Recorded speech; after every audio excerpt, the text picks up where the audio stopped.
John 5:1, the word says, those who are born of God, or those who believe Jesus as the Christ. 1 യോഹന്നാൻ 5-ാം അധ്യായത്തിന് 1-ാമത്തെ വാക്യം പറയുന്നു, യേശുവിനെ ക്രിസ്തു എന്ന് വിശ്വസിക്കുന്നവനെല്ലാം ദൈവത്തിൽ നിന്നും ജനിച്ചിരിക്കുന്നു. Can you say I'm born of God? ഉറക്കെ പറഞ്ഞാട്ടെ, ഞാൻ ദൈവത്തിൽ നിന്നും ജനിച്ചവനാണ്. Are you born of God? നിങ്ങൾ ദൈവത്തിൽ നിന്ന് ജനിച്ചവരാണോ? The moment you are born of God, നിങ്ങൾ ദൈവത്തിൽ നിന്ന് ജനിച്ച നിമിഷം you are delivered out of the power of darkness. ഇരുട്ടിന്റെ അധികാരത്തിൽ നിങ്ങൾ ഒരിക്കലായി വിടുവിക്കപ്പെട്ടു കഴിഞ്ഞു. Darkness has no authority over you. ഇനിയും ഇരുട്ടിന്, അന്ധകാരത്തിന്, ലോകത്തിന് നിങ്ങളുടെ മേൽ ഒരു അധികാരവുമില്ല. Hallelujah. Hallelujah.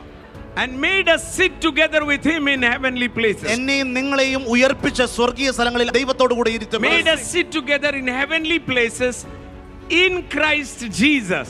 ക്രിസ്തുവിൽ നമ്മളെ ഉയർത്തെഴുന്നേൽപ്പിച്ച് സ്വർഗീയ സ്ഥലങ്ങളിൽ അവനോടുകൂടെ ഇരുത്തുകയും ചെയ്തു.